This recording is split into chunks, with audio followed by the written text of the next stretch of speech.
머슴의 상이 아니로구나. 곧 그 집의 주인이 되겠어. 영의정 김대감의 대저택은 아침부터 말발굽소리와 가마행렬이 끊이지 않았습니다. 조정 대신들이 드나들고 안채에서는 비단옷을 입은 며느리들이 하인들을 호령했습니다. 사랑채 마루에는 진귀한 서책이 산처럼 쌓여 있었고 부엌에서는 귀한 음식 냄새가 끊이지 않았습니다. 한양에서 가장 화려한 집, 그곳이 바로 영의정의 저택이었습니다. 하지만 그 찬란한 담장 바깥 뒤쪽으로 돌아가면 전혀 다른 세상이 펼쳐졌습니다. 얼어붙은 마당에서 언손으로 빗자루를 쥐고 눈을 쓸어내는 머슴 하나, 해진 무명옷에 구멍난 집신을 신은 그의 손등에는 동상 자국이 가득했습니다. 사람들은 그를 그저 칠돌이라 불렀습니다. 칠돌이는 부모를 일찍 여의고 9살 때 이 집에 몸을 팔아 들어왔습니다. 그 뒤로 15년 동안 하루에도 수십 번 허리를 굽히며 살았지만 누구 하나 그의 이름을 제대로 불러준 적이 없었습니다. 이봐, 머슴. 야, 거기 있는 놈.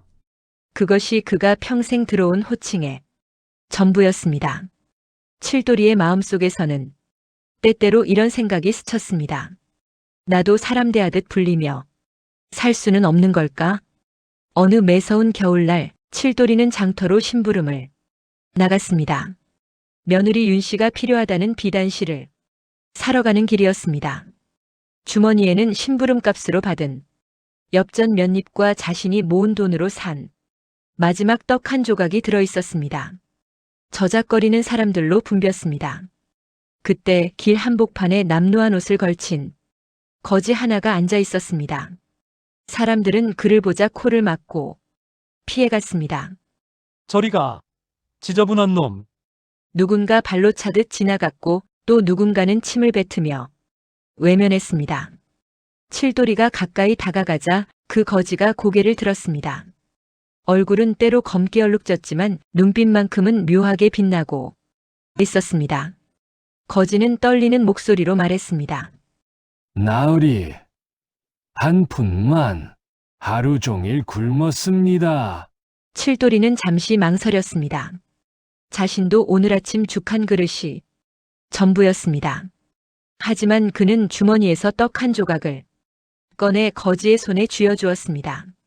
먹을 게 이것밖엔 없지만 저보다는 어르신이 더 급하신 것 같아서요. 거지는 떡을 받아들고는 한참을 칠돌이를 바라보았습니다.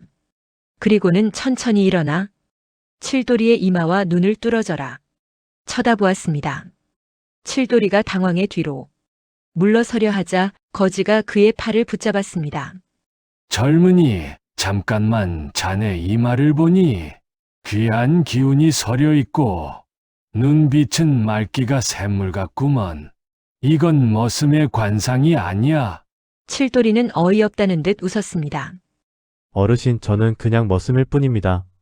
하지만 거지는 놓지 않았습니다. 그의 목소리는 낮고 무거웠습니다. 그 집의 진짜 주인은 따로 있구먼. 머지않아 자네 입에서 나온 말 몇 마디가 그 저택 전체를 뒤흔들 것이네. 웃음과 눈물로 방을 채우는 날 자네의 운명도 함께 바뀔 게야. 칠돌이는 영문을 모른 채 황급히 그 자리를 떠났습니다.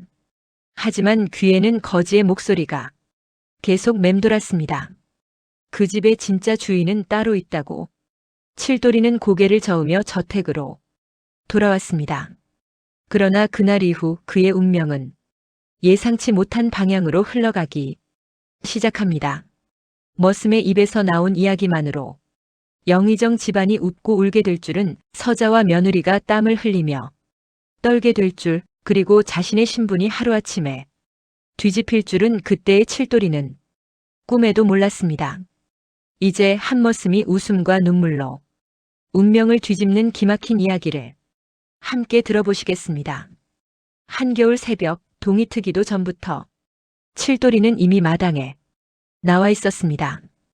밤새 내린 눈이 무릎까지 쌓여 있었고 언손으로 빗자루를 쥐고 눈을 쓸어내는 그의 손등에는 동상으로 인한 갈라진 상처가 피를 맺고 있었습니다. 입에서는 하얀 김이 끊임없이 나왔고 해진 무명옷 사이로 스며드는 바람이 뼛속까지 시렸습니다. 칠돌이의 마음속에서는 이런 생각이 스쳤습니다. 올해로 24. 이 집에 들어온 지 벌써 15년째구나. 나는 언제쯤 사람 대접을 받으며 살 수 있을까? 하지만 그는 곧 고개를 저었습니다. 머슴은 평생 머슴으로 살다 죽는 법이었습니다. 그것이 조선의 법도였고 그가 태어난 신분의 굴레였습니다. 해가 떠오를 무렵 저택 안이 하나둘 깨어나기 시작했습니다. 영의정 김대감의 저택은 한양에서도 손꼽히는 대저택이었습니다. 정문에서 사랑채까지 이어지는 돌길 양옆으로는 행랑채가 늘어서 있었고 안채는 기와 지붕이 세 겹으로 포개져 있을 만큼 웅장했습니다. 대감의 서자 김윤식이 사는 별채도 따로 있었고 맏며느리 윤씨가 관리하는 살림채도 있었습니다. 대감 집안에는 20명이 넘는 종들이 살았지만 그 중에서도 칠돌이는 가장 낮은 서열이었습니다. 부모도 없고 연줄도 없고 아는 글자라곤 손가락으로 꼽을 정도였기 때문입니다. 그래서 누구보다 일찍 일어나고 누구보다 늦게 잠들어야 했습니다. 아침 식사가 끝나갈 무렵 맏며느리 윤씨가 사랑채 마루에서 칠돌이를 불렀습니다. 비단 치마 저고리를 입은 그녀는 부채를 쥐고 칠돌이를 내려다보며 말했습니다. 이봐, 머슴 오늘 장터에 다녀와야겠어. 내가 쓸 비단실이 떨어졌으니 이것을 가지고 가서 사오도록 해. 그녀는 작은 보자기에 싼 엽전 몇 잎을 칠돌이에게 던지듯 내밀었습니다.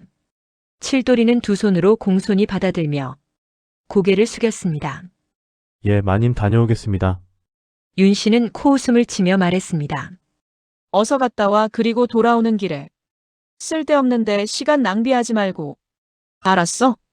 칠돌이는 다시 한번 고개를 숙이고 몸을 돌렸습니다. 그의 마음속에서는 씁쓸함이 밀려왔지만 겉으로는 아무 표정도 드러내지 않았습니다. 장터로 가는 길 칠돌이는 자신의 주머니를 만져보았습니다. 안에는 어제 저녁 몰래 아껴둔 떡 한 조각이 들어있었습니다. 원래는 오늘 점심으로 먹으려던 것이었지만 혹시 모를 일을 대비해 간직하고 있던 것이었습니다. 장터는 이미 사람들로 북적였습니다. 비단 파는 상인, 곡식 파는 상인, 약재 파는 상인들이 저마다 목청을 높여 손님을 불렀습니다. 칠돌이는 비단실을 파는 가게로 향했습니다. 주인은 칠돌이의 남루한 행색을 보고 눈살을 찌푸렸지만 엽전을 확인하고는 비단실 한 타래를 건네주었습니다. 심부름을 마치고 돌아가려던 칠돌이는 길 한복판에서 이상한 광경을 목격했습니다. 사람들이 한 노인을 피해 빙 둘러서 걷고 있었습니다. 노인은 너덜너덜한 누더기를 걸치고 있었고 얼굴은 때로 검게 얼룩져 있었습니다. 손에는 낡은 나무 지팡이를 쥐고 있었고 손바닥에는 잔금이 가득했습니다. 거지 점쟁이였습니다. 한 푼만 주십시오. 오늘 하루 종일 굶었습니다. 노인이 지나가는 사람들에게 손을 내밀었지만 아무도 멈추지 않았습니다. 어떤 이는 저리 가 라며 발로 차듯 지나갔고 어떤 이는 침을 뱉으며 욕을 퍼부었습니다. 지저분한 놈, 꼴도 보기 싫어. 칠돌이는 그 광경을 보며 가슴 한구석이 먹먹해졌습니다. 자신도 비록 머슴이지만 적어도 잠잘 곳과 하루 한 끼는 보장받고 있었습니다. 하지만 저 노인은 그것조차 없었습니다. 칠돌이의 마음속에서는 이런 생각이 스쳤습니다. 나보다 더 어려운 사람이 저기 있구나. 칠돌이는 주머니에서 떡 한 조각을 꺼냈습니다. 오늘 점심으로 먹으려던 것이었지만 그는 망설이지 않고 노인에게 다가갔습니다. 사람들이 칠돌이를 이상하게 쳐다보았지만 그는 개의치 않았습니다. 어르신 이거라도 드십시오. 칠돌이가 떡을 내밀자 거지 점쟁이는 놀란 표정으로 고개를 들었습니다. 나으리 이걸 저 같은 것에게 칠돌이는 미소를 지으며 말했습니다. 저도 먹을 게 이것밖엔 없지만 저보다 어르신이 더 급하신 것 같아서요. 부디 맛있게 드십시오. 노인은 떨리는 손으로 떡을 받아들었습니다. 그리고는 한참을 칠돌이를 바라보았습니다. 칠돌이가 돌아서려는 순간 노인이 그의 팔을 붙잡았습니다. 노인의 소나기는 의외로 힘이 있었습니다. 잠깐만 젊은이. 노인이 천천히 일어나 칠돌이의 얼굴을 자세히 들여다보기 시작했습니다. 이마를, 눈을, 코를, 입을, 턱을 하나하나 훑어보았습니다. 칠돌이는 당황해 뒤로 물러서려 했지만 노인은 놓지 않았습니다. 이건 이럴 수가. 노인의 목소리는 떨리고 있었습니다. 칠돌이는 어리둥절해 물었습니다. 무슨 일이십니까, 어르신? 노인은 칠돌이의 이마를 손가락으로 가리키며 말했습니다. 자네 이마를 보니 귀한 기운이 서려 있어. 눈빛은 맑기가 샘물 같고, 코는 곧고, 입은 단정하며, 턱은 든든하구먼. 이건 머슴의 관상이 아니야. 칠돌이는 황당하다는 듯 웃었습니다. 어르신, 저는 그냥 머슴일 뿐입니다. 태어날 때부터 부모도 없이 그 집에 팔려온 몸입니다. 에이, 관상이라뇨. 하지만 노인은 심각한 표정으로 고개를 저었습니다. 아니야, 자네는 아직 모르고 있을 뿐이지. 그 집의 진짜 주인은 따로 있구먼. 칠돌이가 눈을 크게 떴습니다. 진짜 주인이라니 그게 무슨 말씀이십니까? 노인은 칠돌이의 눈을 똑바로 바라보며 나직이 말했습니다. 머지않아 자네 입에서 나온 말 몇 마디가 그 저택 전체를 뒤흔들 것이네. 웃음과 눈물로 방을 채우는 날 자네의 운명도 함께 바뀔 게야. 그날이 오면 자네는 더 이상 머슴이 아닐 것이네. 칠돌이는 영문을 알 수 없었습니다. 웃음과 눈물로 방을 채운다니, 운명이 바뀐다니 도무지 무슨 말인지 알 수가 없었습니다.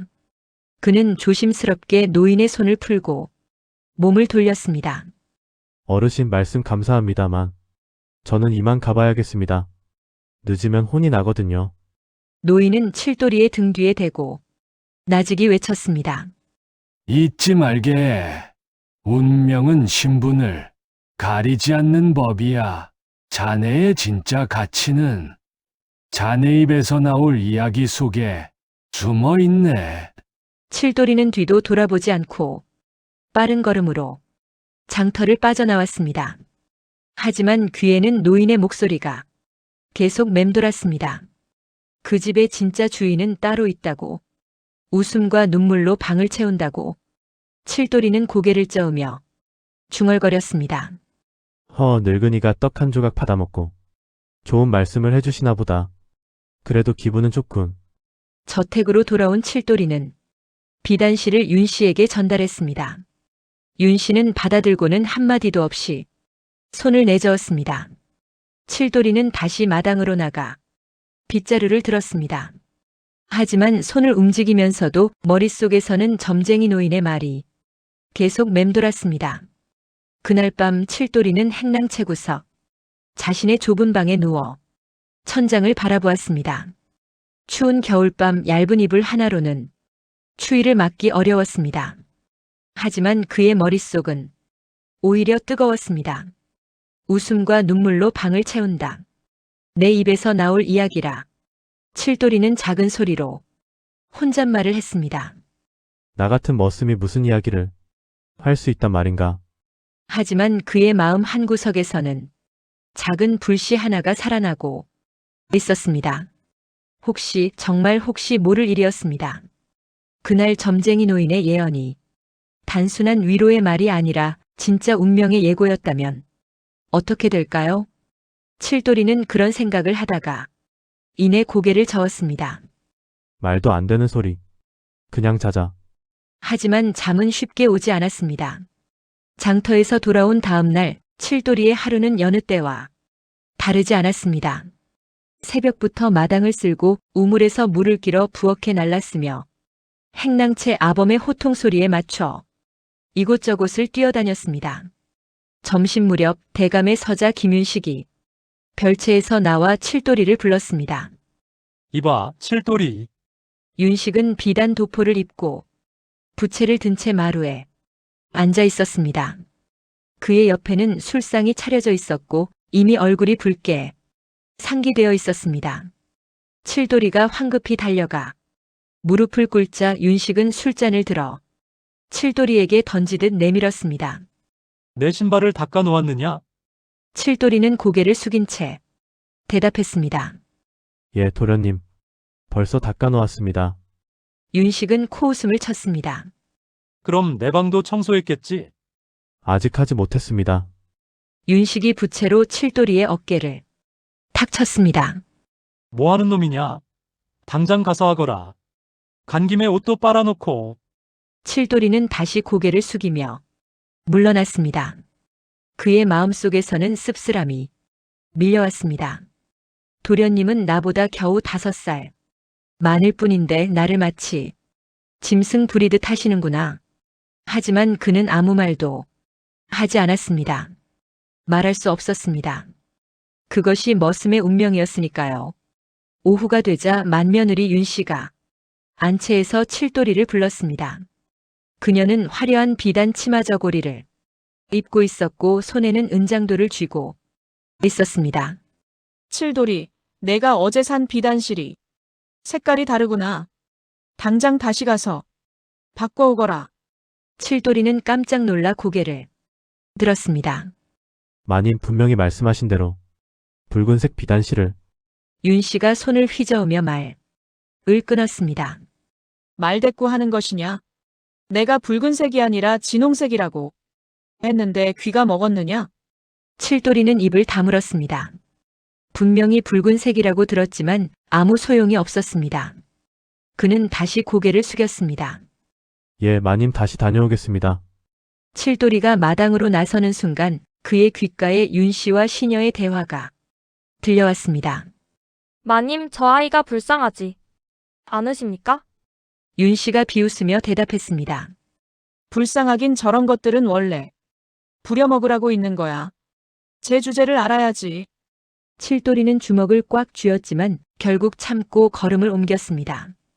그날 저녁 칠도리는 행랑채에서 다른 머슴들과 함께 저녁을 먹었습니다. 보리밥에 된장국 한 그릇이 전부였습니다. 옆에 앉은 늙은 머슴 박서방이 한숨을 쉬며 말했습니다. 칠돌아, 너도 참 고생이 많구나. 내가 보기엔 윤식 도련님이나 윤씨마님이나 너무 가혹해. 칠도리는 고개를 끄덕였습니다. 하지만 박서방이 목소리를 낮추며 덧붙였습니다. 하지만 말이야, 대감마님은 다르셔. 그분은 진짜 대단한 분이시거든. 칠도리가 고개를 들었습니다. 대감마님이요? 박서방은 주변을 둘러보고는 나직이 이야기를 시작했습니다. 내가 이 집에 들어온 게 벌써 40년 전이야. 그때 대감마님은 아직 젊으셨지? 그 무렵 나라에 큰 전쟁이 일어났어. 외놈들이 쳐들어와서 온 나라가 불바다가 됐지. 많은 양반들이 재산을 챙겨 도망갔지만 대감마님은 달랐어. 박서방의 목소리는 떨리고 있었습니다. 대감마님은 자신이 곡식 창고를 열어 백성들에게 나눠주셨어. 그리고 말씀하셨지. 내가 백성을 위해 봉사하지 못하면 무슨 벼슬이 소용이 있겠는가라고. 말이야. 그때 얼마나 많은 사람들이 목숨을 건졌는지 몰라. 칠도리는 놀란 표정으로 물었습니다. 정말입니까? 박서방은 고개를 끄덕였습니다. 그뿐만이 아니야. 흉년이 들었을 때도 대감마님은 자신의 논밭을 팔아서 백성들에게 쌀을 나눠주셨어. 아들마저 전쟁터에 보내셨지. 귀한 외아들을 말이야. 그 아들은 전쟁터에서 돌아오지 못했어. 칠도리의 가슴이 먹먹해졌습니다. 그는 지금까지 대감을 멀리서만 보았을 뿐 어떤 분인지 제대로 알지 못했습니다. 박서방이 한숨을 쉬며 말을 이었습니다. 하지만 세월이 지나며 집안이 변했어.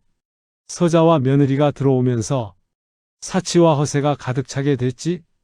대감마님도 나이가 드시면서 말씀이 적어지셨고 칠돌이는 그날 밤 박서방의 이야기를 곱씹으며 잠자리에 들었습니다. 대감이라는 분은 생각보다 훨씬 더 깊은 사람이었습니다. 그의 마음속에서는 이런 생각이 스쳤습니다. 진짜 훌륭한 분은 말없이 계시는구나. 며칠 뒤 대감의 육순 생일 연회가 열렸습니다. 사랑채는 아침부터 분주했습니다. 조정의 대신들, 친척들, 지인들이 속속 도착했습니다. 화려한 비단옷을 입은 양반들이 가마에서 내리고 하인들이 귀한 선물 상자를 나르는 광경이 끊이지 않았습니다. 칠돌이는 다른 머슴들과 함께 손님들을 맞이하고 짐을 옮기고 술상을 나르느라 정신이 없었습니다. 사랑채 대청마루에는 진수성찬이 차려졌습니다. 전복, 홍합, 삼계탕, 잡채, 신선로. 칠돌이가 평생 한 번도 맛보지 못한 음식들이 산처럼 쌓여 있었습니다. 해가 질 무렵 연회가 본격적으로 시작되었습니다. 대감이 상석에 앉았고 그 양옆으로 조정 대신들과 친척 어른들이 자리를 잡았습니다. 서자 윤식은 대감 바로 아래 자리에 앉아 마치 자신이 주인공이냥 으스대고 있었습니다. 며느리 윤씨는 안채에서 부인들과 함께 술상을 받고 있었습니다. 칠돌이는 다른 하인들과 함께 술시중을 들었습니다. 대신들이 술잔을 들며 대감을 치켜 세웠습니다. 대감 어르신, 육순을 맞으셨으니 이제 편히 쉬실 때도 되지 않으셨습니까? 대감은 담담한 표정으로 고개를 저었습니다. 아직 나라에 할 일이 많소. 백성을 위해 봉사하는 것이 진화의 도리 아니겠소? 하지만 옆에 앉은 윤식이 끼어들었습니다. 아버님, 이제는 저 같은 젊은이들이 나라를 이끌어 가야 할 때입니다. 아버님께서는 그동안 충분히 하셨습니다.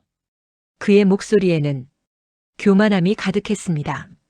대감은 아무 말 없이 술잔을 들었습니다.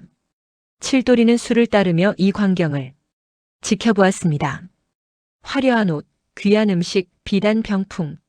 모든 것이 찬란했지만 어딘가 공허해 보였습니다.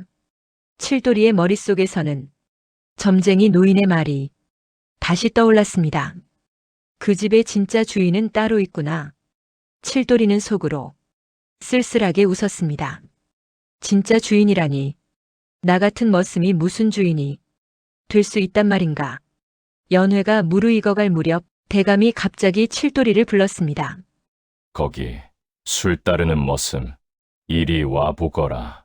칠돌이는 깜짝 놀라 술병을 내려놓고 대감 앞으로 다가가 무릎을 꿇었습니다.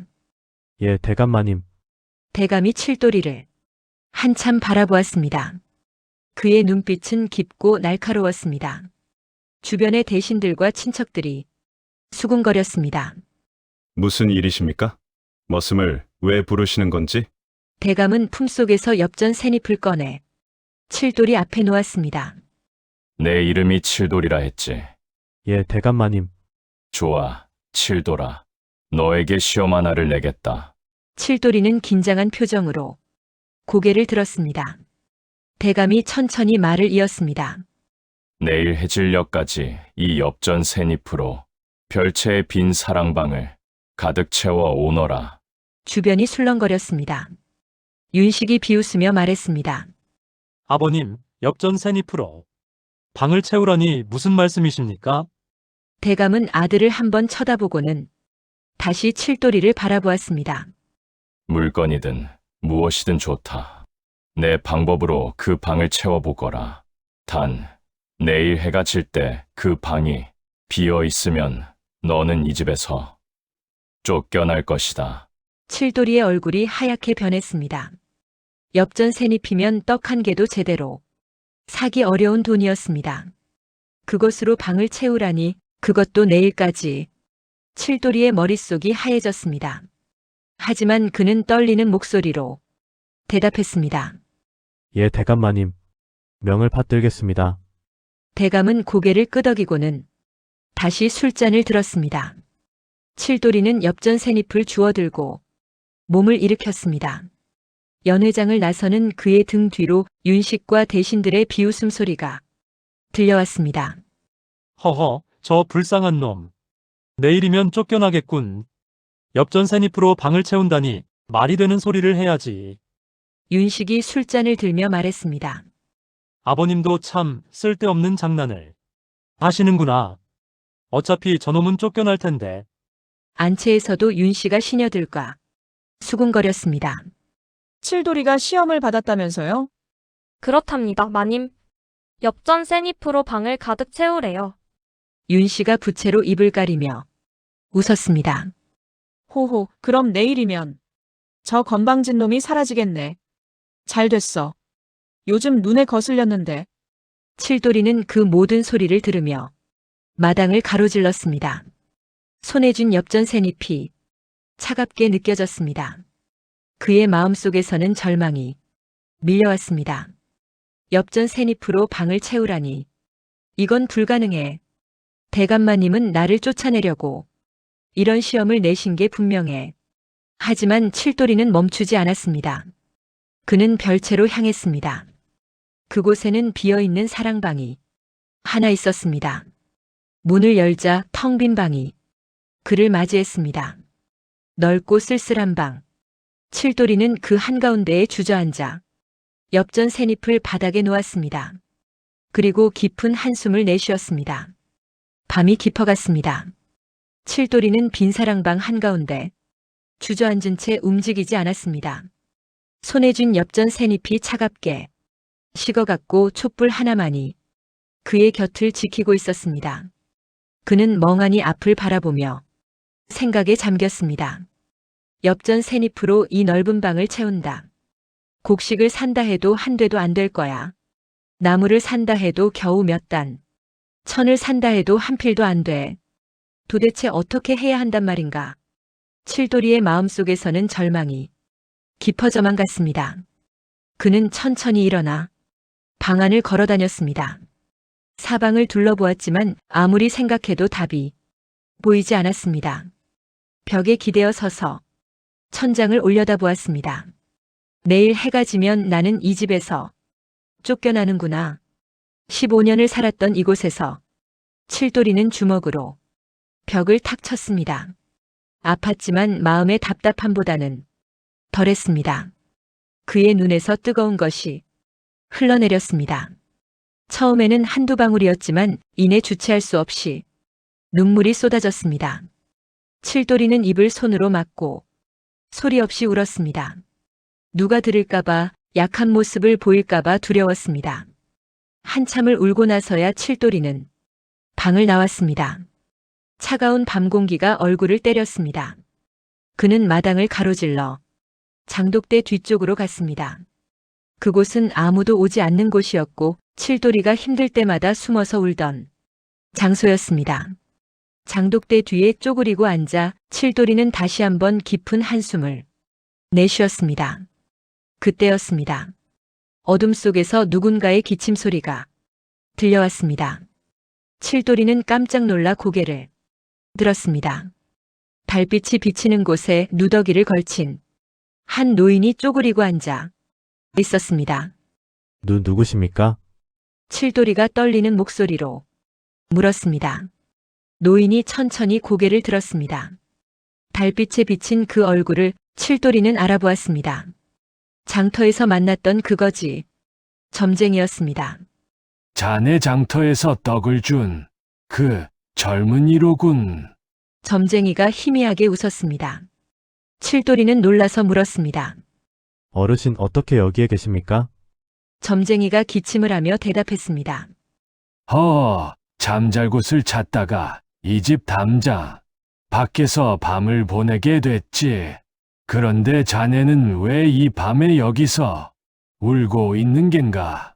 칠돌이는 잠시 망설이다가 결국 모든 이야기를 쏟아냈습니다. 대감이 내린 시험, 엽전 샌잎으로 방을 채워야 하는 불가능한 과제, 내일 해가 지면 쫓겨날 운명. 점쟁이는 조용히 듣고 있었습니다. 이야기를 다 듣고 나서 점쟁이는 한참을 침묵했습니다. 그리고는 천천히 입을 열었습니다.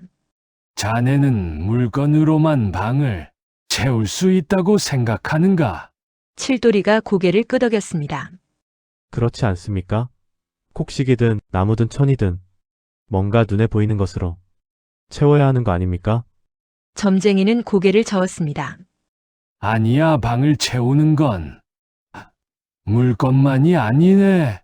소리로도 채울 수 있고 숨으로도 채울 수 있지.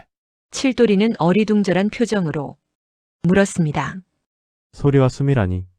그게 무슨 말씀이신지 모르겠습니다. 점쟁이가 칠돌이 눈을 똑바로 바라보며 말했습니다. 자네, 사람들은 무엇으로 가득 차는지 아는가? 음식으로? 돈으로? 아니야. 사람은 감정으로 가득 차지. 기쁨으로, 슬픔으로, 웃음으로, 눈물로 말이야. 칠돌이의 눈이 조금씩 커지기 시작했습니다. 점쟁이는 계속 말을 이었습니다. 특히 양반들은 말이야, 겉으로는 위엄을 차리고 있지만 속으로는 웃음과 눈물에 가장 약하다네. 그들을 웃게 만들면 방은 웃음으로 가득 차고, 그들을 울게 만들면 방은 눈물로 가득 차지. 칠돌이의 마음속에서 무언가가 번쩍하고 스쳤습니다. 웃음과 눈물 이야기로 사람들을 웃기고 울린다면 점쟁이가 칠돌이의 표정 변화를 보고 미소 지었습니다. 보아하니 자네도 깨달은 모양이로군. 칠돌이는 떨리는 목소리로 물었습니다. 하지만 어르신, 저는 그저 머슴일 뿐입니다. 무슨 이야기를 할 수 있겠습니까? 점쟁이가 칠돌이의 어깨에 손을 얹었습니다. 자네는 이 집에서 15년을 살았다고 했지. 그렇다면 자네는 누구보다 이 집 사람들을 잘 알고 있을 거야.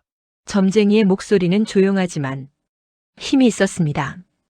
양반들의 허세, 실수, 웃긴 일들을 자네는 다 보았을 거야. 또한 대감의 숨은 선행, 백성을 위해 희생한 일들도 들었을 테지. 그것을 이야기로 만들면 되는 거야. 먼저 웃음으로 그들의 마음을 열고, 그 다음 눈물로 그들의 마음을 흔들면 돼. 칠돌이는 점점 더 선명해지는 길을 보았습니다. 그의 머릿속에서는 지난 15년간 보고 들었던 일들이 주마등처럼 스쳐 지나갔습니다. 윤식 도련님이 글을 읽지도 못하면서 서책만 쌓아두고 으스댔던 일, 친척 어른이 세금을 올리자고 하다가 자기 땅만 빼달라고 했던 일, 며느리가 검소하다고 자랑하면서 뒤에서는 비단 옷을 산더미처럼 사모았던 일, 그리고 대감의 숨은 이야기들, 흉년에 자신의 눈을 팔아 백성을 구한 일, 전쟁 때 아들을 잃으면서도 나라를 위해 헌신한 일, 박서방이 들려준 그 모든 이야기들이 칠돌이의 마음속에 살아났습니다. 고맙습니다, 어르신. 이제 어떻게 해야 할지 알 것 같습니다. 칠돌이가 점쟁이에게 깊이 절을 했습니다. 점쟁이는 일어서며 말했습니다. 잊지 말게. 진실은 언제나 힘이 세다네. 자네가 본 것, 들은 것을 진심으로 이야기하면 사람들의 마음은 움직이게 되어 있다네. 점쟁이는 어둠 속으로 사라졌습니다. 칠돌이는 한동안 그 자리에 서 있다가 결심한 표정으로 자신의 방으로 달려갔습니다. 그는 작은 촛불을 켜고 주변에서 구할 수 있는 종이 조각들을 모았습니다. 그리고 손가락에 침을 묻혀 글자를 쓰기 시작했습니다. 배운 글자가 많지 않아 그림으로 그리기도 하고 간단한 단어로 적기도 했습니다. 웃기는 이야기라는 제목 아래 그는 지금까지 본 우스운 일들을 하나하나 적어 나갔습니다. 윤식의 허세, 윤씨의 중성, 친척들의 이기심, 그리고 울리는 이야기라는 제목 아래에는 대감의 희생, 백성을 위한 헌신, 아들을 잃은 슬픔, 그럼에도 나라를 위해 봉사하는 모습을 적었습니다. 밤이 깊어갈수록 칠돌이의 눈빛은 더욱 또렷해졌습니다. 촛불이 짧아져 갈 때쯤 그는 마침내 펜을 내려놓았습니다. 종이 조각들이 그의 앞에 펼쳐져 있었습니다. 그것은 그의 무기였습니다. 엽전 새잎보다 훨씬 더 값진 것이었습니다. 칠돌이는 종이들을 조심스럽게 접어 품속에 넣었습니다. 그리고 창밖을 보았습니다. 동쪽 하늘이 조금씩 밝아오고 있었습니다. 새벽이었습니다. 그의 마음속에서는 이런 생각이 스쳤습니다. 내일 해가 질 때 나는 이 이야기들로 방을 가득 채울 것이다.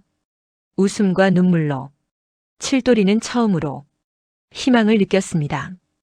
불가능해 보이던 시험이 이제는 가능해 보였습니다. 그는 짧은 잠에 들었습니다. 내일을 위해 기운을 모아야 했습니다. 다음 날 오후 해가 서쪽으로 기울기 시작할 무렵이었습니다. 사랑채의 사람들이 하나둘 모이기 시작했습니다. 대감의 명으로 어제 연회에 참석했던 조정 대신들과 친척 어른들이 다시 불려왔습니다. 서자 윤식은 제일 앞자리에 앉아 비웃음을 머금고 있었고 며느리 윤씨도 안채 부인들과 함께 발 뒤로 자리를 잡았습니다. 대감이 상석에 앉자 모두가 조용해졌습니다. 대감이 입을 열었습니다. 어제 내가 한 머슴에게 시험을 냈다. 엽전 새잎으로 빈 사랑방을 채우라고 말이다. 이제 해가 기울고 있으니 그 결과를 확인해 보도록 하자. 윤식이 웃음을 참지 못하고 말했습니다. 아버님, 엽전 새잎으로 방을 채우는 것은 불가능합니다. 아마 저 머슴은 도망갔을 것입니다. 주변의 대신들도 고개를 끄덕였습니다. 그렇겠지요. 어리석은 놈이 무슨 수를 쓸 수 있겠습니까? 그때 문이 열리며 칠돌이가 들어왔습니다. 그의 손에는 아무것도 없었습니다. 짐도 보따리도 상자도 없었습니다. 단지 작은 촛대 하나와 촛불 한 자루만 들고 있을 뿐이었습니다. 방 안이 술렁거렸습니다. 허허, 저것 봐라. 촛불 하나만 들고 왔어. 완전히 미쳤구나. 불쌍한 놈, 이제 쫓겨나겠어. 사람들의 비웃음 소리가 방 안을 가득 채웠습니다. 윤식은 팔짱을 끼고 비아냥거렸습니다. 칠돌아, 네가 산 것이 고작 촛불 하나란 말이냐? 그것으로 방을 채우겠다는 거냐? 칠돌이는 침착하게 방 한가운데로 걸어 들어갔습니다. 그리고 무릎을 꿇고 촛대를 바닥에 놓았습니다. 그의 목소리는 떨리지 않았습니다. 예, 도련님 엽전 새잎으로 산 것은 이 촛불 한 자루뿐입니다. 사람들의 웃음소리가 더욱 커졌습니다. 하지만 칠돌이는 멈추지 않았습니다. 그는 천천히 촛불에 불을 붙였습니다. 작은 불꽃이 피어올랐고 그 빛이 어두웠던 방 안을 서서히 밝히기 시작했습니다. 칠돌이가 고개를 들어 대감을 바라보며 말했습니다. 대감마님, 이 촛불의 빛이 방을 가득 채웠습니다. 하지만 저는 여기서 멈추지 않겠습니다. 이제부터 저는 이 미천한 머슴의 입에서 나올 이야기로 이 방을 가득 채워 보이겠습니다. 대감의 눈빛이 예리하게 빛났습니다. 좋다, 시작해 보거라. 칠돌이는 깊은 숨을 들이쉬었습니다. 그의 마음속에서는 이런 생각이 스쳤습니다. 이제 시작이다. 먼저 그들을 웃게 만들어야 해. 그는 목소리를 높여 말하기 시작했습니다. 여러분, 제가 이 집에서 15년을 살면서 참 재미있는 일들을 많이 봤습니다. 오늘은 그 중에서 가장 웃긴 이야기 몇 가지를 들려드리겠습니다. 칠돌이는 첫 번째 이야기를 시작했습니다. 몇 년 전 이 집에 어느 양반 한 분이 찾아오셨습니다. 그분은 한양에서 글을 가장 잘 읽는다고 소문난 분이셨지요. 서재에는 서책이 1000권도 넘게 쌓여 있다고 자랑하셨습니다. 사람들이 귀를 기울이기 시작했습니다. 칠돌이는 계속 말을 이었습니다. 그런데 어느 날 제가 그분의 서재를 청소하다가 우연히 서책 한 권을 떨어뜨렸습니다. 그분이 화를 내시며 말씀하시기를 이 무식한 놈아, 그 귀한 책을 함부로 다루면 어떡하냐고 하셨습니다. 칠돌이가 잠시 말을 멈추고 방 안을 둘러보았습니다.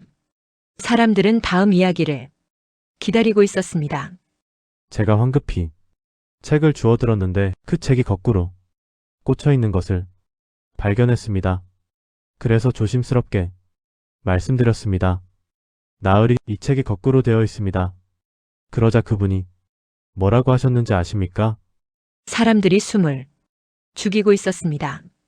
칠돌이가 목소리를 높였습니다. 아, 그래? 그럼 바로 꽂아라. 나는 눈이 침침해서 잘 안 보인다. 하시더군요. 방 안이 잠시 조용했다가 누군가 피식 웃기 시작했습니다. 그리고 그 웃음은 순식간에 번져나갔습니다. 허허허. 글을 잘 읽는다고 자랑했는데 책이 거꾸로 된 줄도 몰랐다니. 그럼 서책 1000권이 다 무슨 소용인가? 사람들이 배를 잡고 웃기 시작했습니다. 칠돌이는 그들이 웃는 것을 확인하고 두 번째 이야기를 시작했습니다. 또 다른 이야기가 있습니다. 작년 가을 조정에서 세금을 올려야 한다는 논의가 있었습니다. 이 집에도 친척 어른 한 분이 오셔서 대감마님께 말씀하시기를 백성들이 너무 편하게 살고 있으니 세금을 올려야 합니다. 라고 하셨습니다. 사람들의 표정이 조금씩 굳어지기 시작했습니다. 칠돌이는 개의치 않고 계속했습니다. 대감마님께서 그렇다면 귀하의 땅에서도 세금을 더 받아야 하지 않겠소? 라고 물으셨습니다. 그러자 그분이 뭐라고 하셨는지 아십니까? 칠돌이가 잠시 멈추고 방 안을 둘러보았습니다.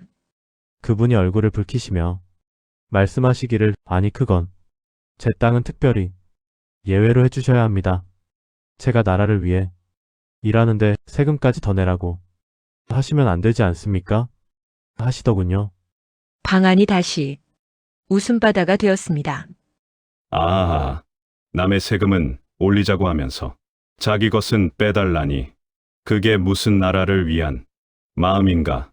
심지어 대감의 입가에도 희미한 미소가 떠올랐습니다. 칠돌이는 이제 조금 더 대담해졌습니다. 그는 세 번째 이야기를 시작했습니다. 그리고 또 있습니다. 이 집에 계신 어느 분은 늘 검소하다고 자랑하십니다. 나는 비단옷 따위에는 관심이 없다. 검소하게 사는 것이 미덕이다. 라고 말씀하시지요. 안채에서 윤 씨의 얼굴이 약간 굳어졌습니다. 칠돌이는 직접적으로 이름을 말하지 않았지만 계속 이야기를 풀어냈습니다. 그런데 제가 그분의 방을 청소하다 보면 장롱 안에 비단옷이 산더미처럼 쌓여 있습니다. 한 번도 입지 않은 새 옷들이 말이죠. 그래서 제가 다른 하인에게 물어봤습니다. 저분이 검소하다고 하시는데 왜 비단옷이 이렇게 많습니까? 그러자 그 하인이 말하더군요. 검소하게 사는 척하는 거지 진짜 검소한 게 아니야. 사람들이 다시 한번 크게 웃었습니다. 허허. 겉과 속이 다른구나. 검소하다고 자랑하면서 비단옷을 산더미처럼 사 모으다니. 윤 씨는 부채로 얼굴을 가리며 어색하게 웃었지만 속으로는 창피함에 얼굴이 붉어졌습니다. 칠돌이는 네 번째 이야기로 넘어갔습니다. 또 다른 재미있는 일이 있었습니다. 어느 날 이 집 도련님 한 분이 친구들을 초대해서 시를 짓는 모임을 하셨습니다. 그분은 친구들에게 나는 어려서부터 시를 잘 지었다 고 자랑하셨습니다. 윤식의 얼굴이 조금씩 굳어지기 시작했습니다. 칠돌이는 여전히 이름을 직접 언급하지 않았지만 이야기를 이어갔습니다. 그런데 그날 밤 제가 그분의 방을 정리하다가 책상 위에 놓인 시를 보게 되었습니다. 한자로 가득한 시였는데 이상하게도 몇 자가 거꾸로 쓰여 있었습니다. 사람들이 웃음을 참으며 귀를 기울였습니다. 다음 날 그분의 친구가 찾아와서 물었습니다. 자네가 쓴 시에 글자가 거꾸로 되어 있던데 무슨 특별한 의미가 있는가? 그러자 그분이 당황하시며 말씀하시기를 그건 새로운 스타일이야. 글자를 거꾸로 쓰면 더 깊은 뜻이 담긴다고 하시더군요. 방 안이 다시 한번 폭소로 가득 찼습니다. 하하, 글자를 거꾸로 쓴 게 새로운 스타일이라니. 그럼 아예 종이를 거꾸로 들고 읽으면 되겠군. 윤식은 얼굴이 새빨개져서 부채를 3개 붙이며 애써 웃었지만 속으로는 분노가 치밀어 올랐습니다. 칠돌이는 5번째 이야기를 시작했습니다. 그리고 또 하나 있습니다. 얼마 전 이 집에 어느 대신 한 분이 찾아오셨습니다. 그분은 나는 백성들의 고통을 누구보다 잘 안다 고 말씀하셨습니다. 사람들이 조금씩 긴장하기 시작했습니다. 그런데 그날 그분이 가마에서 내리실 때 하인 하나가 실수로 발을 밟았습니다.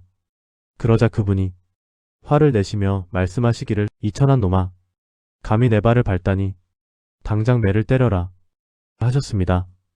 백성의 고통을 안다던 분이 하인의 작은 실수에도 그토록 화를 내시더군요. 방 안이 잠시 조용해졌다가 다시 웃음이 터져나왔습니다. 허허, 백성의 고통을 안다면서 하인에게는 그렇게 가혹하다니. 말과 행동이 다른 사람이로군. 칠돌이는 이제 방 안의 분위기를 완전히 장악했습니다. 그는 마지막 웃음 이야기를 꺼냈습니다. 마지막으로 하나만 더 말씀드리겠습니다. 작년 겨울 한양에 큰 눈이 내렸습니다. 길이 모두 얼어붙어서 사람들이 걷기 힘들었지요. 그때 어느 양반 한 분이 가마를 타고 지나가시다가 길에서 미끄러져 넘어진 백성을 보셨습니다. 칠돌이가 목소리를 높였습니다. 그분이 가마 안에서 하인에게 말씀하시기를 저 불쌍한 백성을 일으켜 주어라 고 하셨습니다. 하인이 달려가 백성을 일으켜 주려 하자 그 백성이 고맙습니다, 나으리 라고 인사했습니다. 그러자 양반이 뭐라고 하셨는지 아십니까? 모두가 숨을 죽이고 다음 말을 기다렸습니다. 아니, 나한테 인사할 것 없네. 나는 가마 안에 앉아 있었을 뿐 손 하나 까딱 안 했으니까. 방 안이 다시 한번 웃음바다가 되었습니다. 칠돌이는 웃음이 가득한 방 안을 천천히 둘러보았습니다. 처음에 비웃던 대신들도 교만하던 친척들도 서자도 며느리도 모두 배를 잡고 웃고 있었습니다. 심지어 대감도 조용히 미소를 짓고 있었습니다. 칠돌이가 마지막으로 말했습니다. 여러분, 이것이 제가 이 집에서 15년 동안 본 웃긴 이야기들입니다. 저는 미천한 머슴이지만 눈과 귀는 항상 열려 있었습니다. 양반들의 허세와 모순을 보면서 저는 깨달았습니다. 진짜 훌륭한 사람은 말이 아니라 행동으로 보여준다는 것을 말입니다. 방 안이 다시 조용해졌습니다. 웃음은 멈췄지만 사람들의 얼굴에는 여전히 미소가 남아 있었습니다. 대감이 천천히 일어나 칠돌이를 바라보았습니다. 그의 얼굴에는 만족스러운 표정이 떠올라 있었습니다. 칠돌아, 내가 웃음으로 이 방을 가득 채웠다. 첫 번째 시험은 통과했다. 칠돌이는 깊이 고개를 숙였습니다. 하지만 대감은 여기서 멈추지 않았습니다. 하지만 시험은 아직 끝나지 않았다. 웃음만으로는 부족하다. 이제 내가 눈물로도 이 방을 채울 수 있는지 보여주어야 한다. 방 안이 다시 긴장감으로 가득 찼습니다. 칠돌이는 고개를 들어 대감을 바라보았습니다. 그의 눈빛은 이제 더 이상 두렵지 않았습니다. 그는 준비가 되어 있었습니다. 칠돌이는 깊은 숨을 들이쉬었습니다. 방 안은 여전히 웃음의 여운이 남아 있었지만 이제 분위기를 바꿔야 할 때였습니다. 그의 마음속에서는 이런 생각이 스쳤습니다. 웃음으로 그들의 마음을 열었다. 이제 진실로 그들의 마음을 흔들 차례다. 칠돌이는 목소리를 낮췄습니다. 방 안이 조용해지기 시작했습니다. 그는 천천히 입을 열었습니다. 여러분, 지금까지는 웃긴 이야기를 들려드렸습니다. 하지만 이제는 다른 이야기를 하려 합니다. 웃음이 아닌 이 집이 어떻게 지켜져 왔는지에 대한 이야기입니다. 사람들의 표정이 조금씩 진지해지기 시작했습니다. 대감은 말없이 칠돌이를 바라보고 있었습니다. 칠돌이는 대감을 향해 고개를 숙이며 말을 이었습니다. 저는 이 집에서 15년을 살았습니다. 머슴으로 살면서 누구보다 가까이에서 이 집의 진짜 모습을 보았습니다. 화려한 연회도 보았고 귀한 손님들도 보았습니다. 하지만 제가 진짜로 본 것은 따로 있었습니다. 칠돌이는 잠시 말을 멈추고 대감을 바라보았습니다. 대감마님, 제가 이 집에 처음 왔을 때가 기억나십니까? 저는 겨우 9살이었습니다. 부모님을 잃고 굶주린 채 거리를 떠돌던 아이였습니다. 그때 대감마님께서 저를 거두어 주셨습니다. 아이는 굶어서는 안 된다. 비록 머슴이라도 밥은 먹여야 한다고 하시며 말입니다. 대감의 눈빛이 조금 흔들렸습니다. 칠돌이는 계속해서 말했습니다. 하지만 그것만이 아니었습니다. 저는 나중에 알게 되었습니다. 제가 이 집에 들어온 그해 온 나라에 큰 흉년이 들었다는 것을요. 백성들이 굶주려 죽어가고 있었습니다. 그때 대감마님께서 무엇을 하셨는지 아십니까? 방 안이 숨을 죽이며 고요해졌습니다. 칠돌이의 목소리는 떨리기 시작했습니다. 대감마님께서는 자신의 논밭을 팔기 시작하셨습니다. 대대로 물려받은 귀한 땅들을요. 그리고 그 돈으로 쌀을 사서 백성들에게 나누어 주셨습니다. 하루도 빠짐없이 직접 곡식 창고를 열어주셨습니다. 늙은 대신 한 명이 고개를 끄덕이며 중얼거렸습니다. 그래, 나도 그때를 기억하네. 영의정께서 논 열 맞으기를 파신 이를.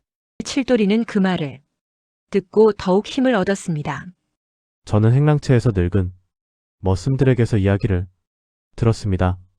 그 흉년 때 대감마님께서 얼마나 많은 백성을 살리셨는지를요. 수백 명이 넘는 사람들이 대감마님 덕분에 목숨을 건졌습니다. 하지만 대감마님께서는 단 한 번도 그것을 자랑하지 않으셨습니다. 칠돌이는 목소리를 더욱 낮추었습니다. 그리고 또 있습니다. 10년 전 나라에 큰 전쟁이 일어났습니다. 외놈들이 쳐들어와 온 나라가 불바다가 되었습니다. 많은 양반들이 재산을 챙겨 도망갔습니다. 하지만 대감마님은 달랐습니다. 대감의 얼굴이 조금씩 굳어지기 시작했습니다. 그의 눈가에는 오래된 아픔이 스쳐 지나갔습니다. 칠돌이는 그 표정을 보았지만 멈출 수 없었습니다. 진실을 말해야 했습니다. 대감마님께서는 조정의 상소를 올려 군사를 보내달라고 간청하셨습니다. 하지만 군사가 부족했습니다. 그때 대감마님께서 무엇을 하셨는지 아십니까? 칠돌이의 목소리는 이제 완전히 떨리고 있었습니다. 대감마님께서는 자신의 외아들을 전쟁터에 보내셨습니다. 방 안이 완전히 정적에 휩싸였습니다. 며느리 윤 씨의 얼굴이 창백해졌고 대신들은 서로를 바라보았습니다. 칠돌이는 눈물을 참으며 계속했습니다. 그 아들은 22살이었습니다. 총명하고 효심이 깊은 아드님이었습니다. 저는 비록 어렸지만 그분이 떠나시던 날을 기억합니다. 대감마님께서 아드님의 손을 잡고 말씀하시던 것을요. 내가 나라를 위해 싸우는 것이 야비의 자랑이다. 부디 살아 돌아오너라. 칠돌이는 잠시 말을 멈추고 눈물을 닦았습니다. 그의 목소리는 더욱 떨렸습니다. 하지만 아드님은 돌아오지 못하셨습니다. 전쟁터에서 전사하셨습니다. 적군 수십 명을 막아내시다가 화살에 맞아 쓰러지셨다고 합니다. 부인 한 명이 손수건으로 눈가를 닦기 시작했습니다. 대감은 여전히 말이 없었지만 그의 주먹이 떨리고 있었습니다. 칠돌이는 깊은 숨을 들이쉬고 말을 이었습니다. 그 소식을 듣던 날 저는 대감마님의 방 앞을 지나가다가 안에서 들려오는 소리를 들었습니다. 대감마님께서 혼자 우시고 계셨습니다. 내 아들아, 내가 너를 지키지 못했구나라고 말씀하시며 말입니다. 이제 방 안 곳곳에서 흐느끼는 소리가 들려왔습니다. 한 대신이 소매로 얼굴을 가렸고 친척 어른 하나가 깊은 한숨을 내쉬었습니다. 칠돌이는 멈추지 않고 계속했습니다. 하지만 대감마님께서는 슬퍼하실 시간도 없으셨습니다. 전쟁은 계속되었고 백성들은 여전히 고통받고 있었습니다. 대감마님께서는 눈물을 닦고 다시 조정으로 나가셨습니다. 아들을 잃은 아픔을 가슴에 묻고 나라를 위해 일하셨습니다. 칠돌이는 방 안을 천천히 둘러보았습니다. 사람들의 얼굴은 이제 완전히 달라져 있었습니다. 웃음은 사라지고 깊은 숙연함이 자리 잡았습니다. 칠돌이는 목소리를 더욱 낮추며 말했습니다. 그리고 또 있습니다. 작년 겨울 한양에 전염병이 돌았습니다. 많은 사람들이 죽어갔습니다. 양반들은 자신의 집문을 굳게 닫고 병든 사람들을 피했습니다. 하지만 대감마님은 달랐습니다. 칠돌이는 대감을 바라보며 말했습니다. 대감마님께서는 의원들을 모아 약을 만들게 하셨습니다. 그리고 직접 병든 백성들이 있는 곳으로 약을 보내셨습니다. 심지어 자신이 병에 걸릴 위험을 무릅쓰고 직접 가시기도 하셨습니다. 저는 그때 대감마님을 따라갔었습니다. 대감마님께서 병든 아이의 이마에 손을 얹고 곧 나을 것이다라고 위로하시던 모습을 잊을 수가 없습니다. 이제 며느리 윤 씨도 눈물을 흘리기 시작했습니다. 그녀는 지금까지 대감의 이런 모습을 전혀 몰랐습니다. 아니, 알려고 하지 않았습니다. 칠돌이는 그녀를 향해 말했습니다. 저는 머슴입니다. 가장 낮은 신분입니다.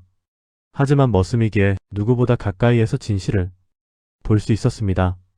대감마님께서 얼마나 많은 희생을 하셨는지, 얼마나 많은 눈물을 흘리셨는지 말입니다. 칠돌이는 이제 목소리를 조금씩 높이기 시작했습니다. 하지만 세월이 지나며 이 집은 변했습니다. 화려함이 가득 찼고 사치가 넘쳐났습니다. 어떤 이들은 대감마님의 희생은 잊은 채 자신의 편안함만을 생각했습니다. 윤식의 얼굴이 굳어졌습니다. 칠돌이는 그를 직접 보지는 않았지만 말을 이어갔습니다. 어떤 이들은 나는 나라를 위해 일한다고 말하면서도 실제로는 자신의 출세만을 생각했습니다. 어떤 이들은 검소하게 산다고 말하면서도 뒤에서는 비단 옷을 산더미처럼 사모았습니다. 윤 씨는 고개를 숙였습니다. 그녀의 뺨을 따라 눈물이 흘러내렸습니다. 부끄러움의 눈물이었습니다. 칠돌이는 방 안의 모든 사람을 향해 마지막 말을 했습니다. 여러분, 저는 묻고 싶습니다. 저 같은 미천한 머슴도 대감마님의 은혜를 잊지 않았습니다. 15년 동안 보고 들은 모든 희생과 헌신을 가슴에 새기고 살았습니다. 그렇다면 양반님들은 어떠십니까?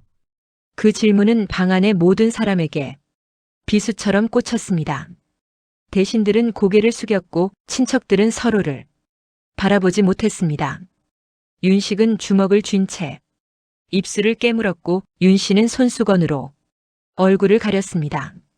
방 안은 이제 눈물과 침묵으로 가득 찼습니다. 한 대신이 소리내어 울기 시작했습니다. 죄송합니다. 대감 어르신. 저희가 망각하고 있었습니다. 다른 대신도 눈물을 닦으며 고개를 숙였습니다. 송구합니다. 머슴 하나가 기억하는 은혜를 저희는 잊고 살았습니다. 친척 어른 하나가 떨리는 목소리로 말했습니다. 대감, 제가 부끄럽습니다. 세금 이야기를 했던 것이 바로 저였습니다. 대감께서 백성을 위해 논밭을 파셨는데 저는 제 땅만 생각했습니다. 그의 눈에서 눈물이 흘러내렸습니다. 부인들도 하나둘 눈물을 흘리기 시작했습니다. 한 부인이 윤 씨에게 말했습니다. 마님, 우리가 너무 사치스럽게 살았던 것 같습니다. 대감어른께서 그토록 검소하게 사셨는데 말입니다. 윤 씨는 더 이상 참을 수 없어 소리내어 울기 시작했습니다. 대감은 여전히 말이 없었습니다. 하지만 그의 눈가도 붉어져 있었습니다. 그는 천천히 일어나 칠돌이에게 다가갔습니다. 방 안의 모든 사람이 숨을 죽였습니다. 대감이 칠돌이의 어깨에 손을 얹었습니다. 그리고 나직이 말했습니다. 칠돌아 고맙다. 내가 잊고 있던 것을 다시 일깨워 주었구나. 대감의 목소리도 떨리고 있었습니다. 대감은 몸을 돌려 하인에게 명했습니다. 여봐라. 칠돌이의 노비 문서를 가져오너라. 잠시 후 하인이 낡은 문서를 가져왔습니다. 대감은 그것을 받아들고 촛불 앞으로 가져갔습니다. 이 문서는 칠돌이를 종으로 묶어두던 것이었다. 하지만 오늘 나는 깨달았다. 진정한 자유인은 신분이 아니라 마음으로 결정되는 것임을. 대감은 문서를 촛불에 갖다 댔습니다. 종이가 타오르기 시작했습니다. 재가 되어 흩어지는 문서는 칠돌이를 얽매었던 질긴 굴레의 마지막 흔적이었습니다. 칠돌이는 그 광경을 보며 눈물을 흘렸습니다. 15년 만에 처음으로 그는 자유를 느꼈습니다. 대감은 방 안의 모든 사람을 향해 선언했습니다. 오늘부터 칠돌이는 더 이상 이 집의 종이 아니다. 나는 그를 양자로 받아들여 이 집안의 일원으로 삼을 것이다. 사람의 그릇은 신분이 아니라 마음과 지혜로 결정되는 법이다. 방 안이 다시 한번 술렁거렸습니다. 하지만 이번에는 비웃음이 아니라 감탄의 소리였습니다. 대감은 윤식을 향해 돌아섰습니다. 그의 목소리는 차갑고 엄격했습니다. 윤씨가 내가 오늘 무엇을 배웠는지 알겠느냐? 윤식은 고개를 들지 못한 채 떨리는 목소리로 대답했습니다. 예, 아버님. 제가 잘못했습니다. 대감이 말했습니다. 너는 양반의 겉모습만 배웠지. 양반의 마음은 배우지 못했다. 오늘부터 내가 배워야 할 것은 책이 아니라 백성을 향한 마음이다. 대감은 며느리 윤 씨에게도 말했습니다. 윤씨, 너 역시 마찬가지다. 검소함은 말이 아니라 행동으로 보이는 것이다. 오늘부터 내가 가진 비단옷의 절반을 가난한 이들에게 나누어 주도록 하여라. 윤 씨는 눈물을 흘리며 고개를 숙였습니다. 예, 대감마님. 명을 받들겠습니다. 대감은 다시 칠돌이를 향해 돌아섰습니다. 칠돌아, 내가 오늘 이 방을 웃음과 눈물로 가득 채웠다.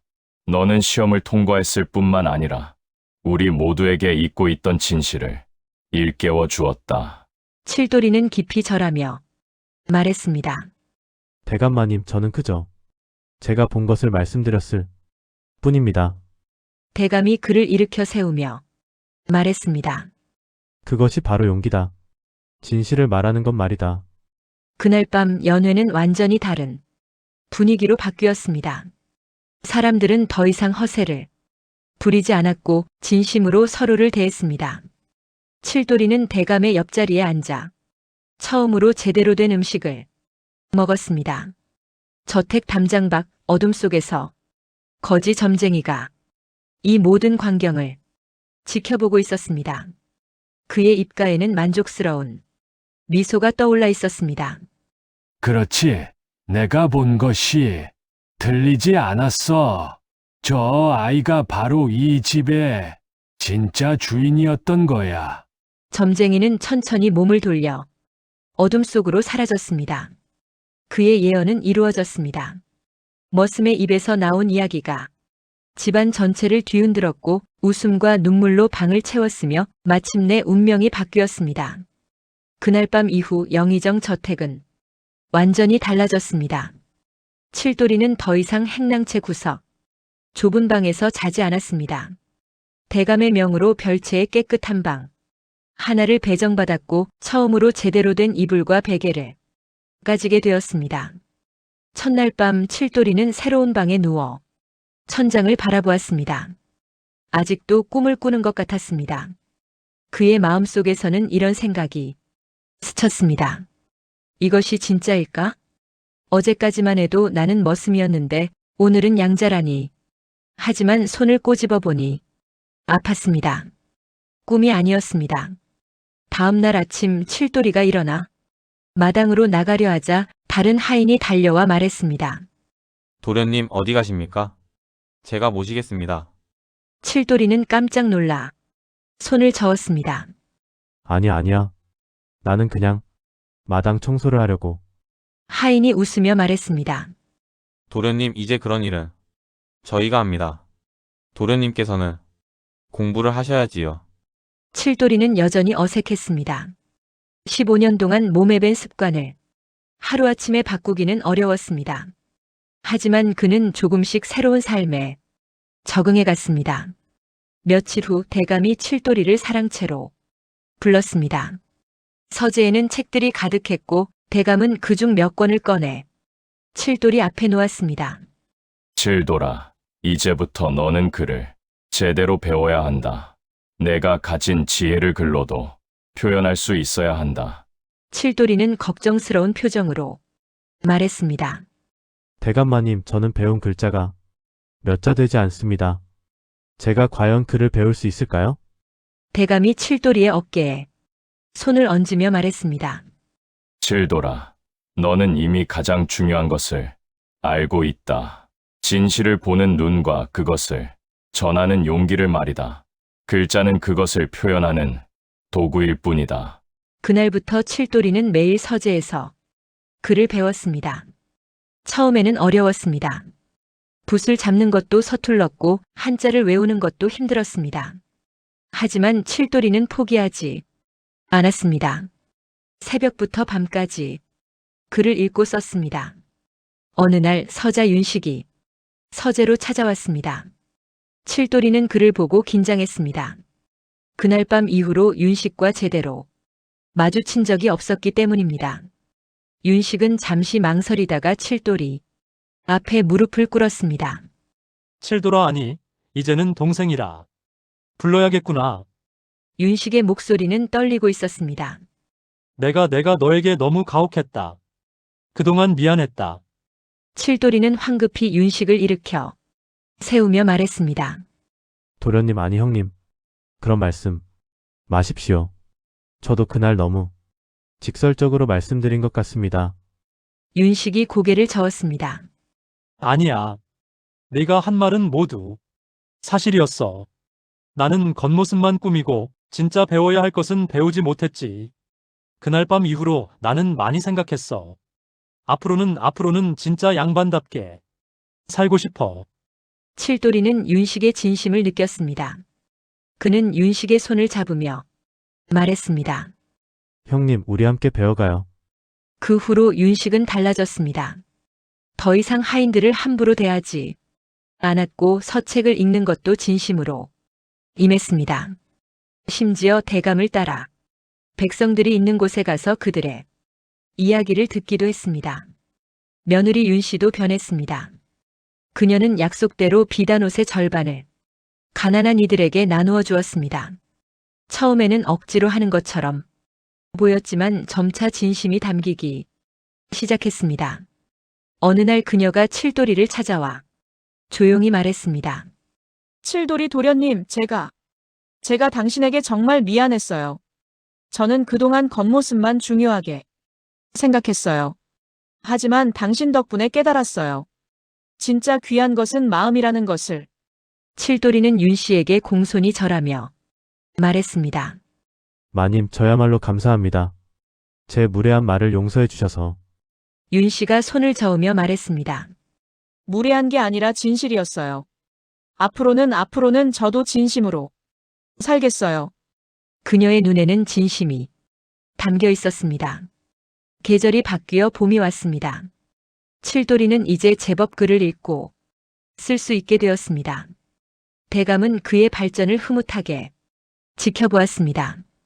어느 따뜻한 봄날 대감이 칠돌이를 정원으로 불렀습니다. 정원에는 매화꽃이 만발해 있었고 대감과 칠돌이는 나란히 앉아 있었습니다. 대감이 매화를 바라보며 말했습니다. 칠돌아, 매화를 보니 무엇이 떠오르느냐? 칠돌이는 잠시 생각하다가 대답했습니다. 매화는 추운 겨울을 견디고 봄에 꽃을 피웁니다. 고난 끝에 아름다움이 온다는 것을 보여주는 것 같습니다. 대감이 만족스럽게 고개를 끄덕였습니다. 그렇지. 너도 그랬다. 15년의 고난을 견디고 마침내 진짜 내 모습을 세상에 보였구나. 칠돌이는 대감을 바라보며 말했습니다. 대감마님, 저는 아직도 제가 이 자리에 있는 것이 믿기지 않습니다. 머슴에서 양자가 되다니. 대감이 칠돌이의 손을 잡았습니다. 칠돌아, 내가 너를 양자로 삼은 것은 동정이 아니다. 내가 진짜 가치를 보여주었기 때문이다. 신부는 태어날 때 정해지지만 사람의 진짜 가치는 살아가며 보여주는 것이다. 대감은 잠시 하늘을 바라보며 말을 이었습니다. 나는 평생 나라를 위해 일했다. 하지만 나이가 들수록 느끼는 것이 있다. 진짜 중요한 것은 큰 업적이 아니라 작은 진실을 지키는 것이라는 점 말이다. 너는 그날 밤 작은 진실들을 이야기했다. 그리고 그 진실이 우리 모두를 변화시켰다. 칠돌이는 눈물을 참으며 말했습니다. 대감마님, 저는 그저 제가 본 것을 말했을 뿐입니다. 대감이 고개를 저었습니다. 아니다. 그것이 바로 용기다. 권력 앞에서 진실을 말하는 것. 그것이 진짜 용기다. 나는 내가 그런 사람으로 자라기를 바란다. 대감은 칠돌이를 똑바로 바라보며 마지막 말을 했습니다. 칠돌아, 약속해다오. 어떤 자리에 있든 어떤 신분이 되든 항상 진실을 지키는 사람이 되겠다고. 칠돌이는 깊이 절하며 대답했습니다. 예, 대감마님. 평생 그렇게 살겠습니다. 그로부터 몇 년이 지났습니다. 칠돌이는 이제 당당한 양반이 되어 있었습니다. 대감의 가르침 아래 학문을 익혔고 과거 시험에도 합격했습니다. 그는 조정의 관리가 되어 백성을 위해 일하기 시작했습니다. 어느 날 칠돌이가 장터를 지나가다가 어떤 광경을 목격했습니다. 한 양반이 가난한 백성을 때리고 있었습니다. 이 천한 놈이 감히 나를 건드려. 칠돌이는 즉시 달려가 양반을 막아섰습니다. 잠깐 무슨 일입니까? 양반이 화를 내며 말했습니다. 누구시오? 감히 나를 막다니. 칠돌이는 침착하게 대답했습니다. 저는 조정의 관리입니다. 무슨 일인지 설명해 주십시오. 양반이 백성을 가리키며 말했습니다. 이 놈이 나를 실수로 밀쳤어. 당연히 벌을 받아야 하지 않겠어? 칠돌이는 백성을 바라보았습니다. 그는 떨고 있었고 옷은 누더기였습니다. 칠돌이의 마음속에서는 15년 전 자신의 모습이 떠올랐습니다. 그는 양반에게 말했습니다. 실수였다면 용서해 주는 것이 양반의 도리 아니겠습니까? 강한 자가 약한 자를 용서할 때 진짜 강함이 드러나는 법입니다. 양반은 칠돌이의 위험에 눌려 머뭇거리다가 결국 물러났습니다. 백성은 칠돌이에게 깊이 절하며 말했습니다. 나으리, 감사합니다. 목숨을 구해주셨습니다. 칠돌이는 백성을 일으켜 세우며 말했습니다. 고마워할 것 없소. 나도 한때 당신과 같은 처지였소. 단지 운이 좋았을 뿐이오. 칠돌이는 주머니에서 엽전 몇 잎을 꺼내 백성에게 주었습니다. 이것으로 끼니를 해결하시오. 그리고 힘내시오. 세상은 생각보다 따뜻한 곳이오. 백성은 눈물을 흘리며 그 엽전을 받았습니다. 그 광경을 멀리서 지켜보던 사람이 있었습니다. 바로 거지 점쟁이였습니다. 그는 이제 더 이상 거지가 아니었습니다. 깨끗한 옷을 입고 있었고 얼굴도 밝았습니다. 그는 흡족한 미소를 지으며 중얼거렸습니다. 그래, 내가 본 것이 틀리지 않았어. 저 아이는 진짜 주인이 되었구나. 신분이 아니라 마음으로 말이야. 점쟁이는 천천히 몸을 돌려 사라졌습니다. 그의 임무는 끝났습니다. 그날 저녁 칠돌이는 영의정 저택으로 돌아왔습니다. 대감이 사랑채에서 그를 기다리고 있었습니다. 칠돌이는 오늘 있었던 일을 대감에게 이야기했습니다. 대감은 흡족한 표정으로 고개를 끄덕였습니다. 잘했다. 칠돌아. 내가 진정한 양반이 되었구나. 칠돌이는 대감에게 절하며 말했습니다. 대감마님 모두 대감마님 덕분입니다. 대감마님께서 저에게 기회를 주시지 않았다면 저는 여전히 머슴으로 살고 있었을 것입니다. 대감이 고개를 저었습니다. 아니다. 내가 준 것은 기회뿐이다. 그 기회를 붙잡은 것은 내 용기였고 그것을 지켜낸 것은 내 진심이었다. 대감은 창밖을 바라보며 말을 이었습니다. 칠돌아, 나는 이제 늙었다. 머지않아 이 세상을 떠날 것이다. 하지만 나는 안심한다. 너 같은 사람이 백성을 위해 일할 것이기 때문이다. 칠돌이는 눈물을 흘리며 말했습니다. 대감마님 그런 말씀 마십시오. 대감마님께서는 오래오래 사셔야 합니다. 대감이 칠돌이의 머리를 쓰다듬으며 말했습니다. 칠돌아, 사람은 언젠간 가게 되어 있다. 하지만 남기는 것이 있다면 그것으로 충분하다. 나는 너를 남긴다. 그것이 내가 이 세상에 남기는 가장 큰 유산이다. 세월이 흘러 칠돌이는 많은 업적을 쌓았습니다. 그는 백성을 위한 정책을 만들었고 부당한 일에는 맞서 싸웠습니다. 사람들은 그를 백성의 벗이라 불렀습니다. 어느 날 나이든 칠돌이가 옛날 자신이 살던 행랑채를 찾아갔습니다. 그곳은 이제 비어 있었습니다. 그는 좁은 방 안에 들어가 앉았습니다. 그리고 15년 전 그가 처음 이곳에 왔던 날을 떠올렸습니다. 칠돌이는 조용히 중얼거렸습니다. 그때 나는 아무것도 없었다. 신분도 재산도 배운 것도 없었다. 하지만 나에게는 진실을 보는 눈이 있었고 그것을 말하는 용기가 있었다. 그것이 나를 여기까지 오게 했구나. 그는 일어서서 창밖을 바라보았습니다. 마당에는 젊은 머슴 하나가 눈을 쓸고 있었습니다. 칠돌이는 그를 보며 생각했습니다. 저 아이도 언젠가는 자신의 길을 찾게 되겠지. 신분이 아니라 마음으로. 칠돌이는 방을 나와 그 젊은 머슴에게 다가갔습니다. 수고가 많구나. 머슴은 깜짝 놀라 절하며 말했습니다. 나으리 송구합니다. 제가 소리를 내서. 칠돌이는 손을 저으며 말했습니다. 아니다. 너는 잘못한 것이 없다. 그저 수고한다는 말을 하고 싶었을 뿐이다. 칠돌이는 주머니에서 엽전 몇 잎을 꺼내 머슴에게 주었습니다. 이것을 바꿔라. 그리고 기억하거라. 지금은 돌멩이처럼 보이는 고생도 언젠가는 금이 될 수 있다는 것을. 머슴은 눈을 크게 뜨고 그 말을 들었습니다. 그의 눈에서는 희망의 빛이 반짝였습니다. 세상에는 보이는 것과 보이지 않는 것이 있습니다. 화려한 옷, 높은 지위, 많은 재산. 그것들은 모두 보이는 것입니다. 하지만 진짜 중요한 것은 보이지 않는 곳에 있습니다. 진실을 보는 눈, 그것을 말하는 용기, 약한 자를 돕는 마음. 그것이 바로 사람의 진짜 가치입니다. 칠돌이는 머슴으로 태어났지만 마음만은 누구보다 고귀했습니다. 그는 신분에 굴하지 않고 진실을 지켰고 마침내 진짜 주인이 되었습니다. 이것이 칠돌이가 우리에게 남긴 교훈입니다. 지금 당장은 돌멩이처럼 보이는 고생도 언젠가는 반드시 황금이 됩니다. 중요한 것은 포기하지 않는 것, 진실을 지키는 것, 그리고 자신의 길을 믿는 것입니다.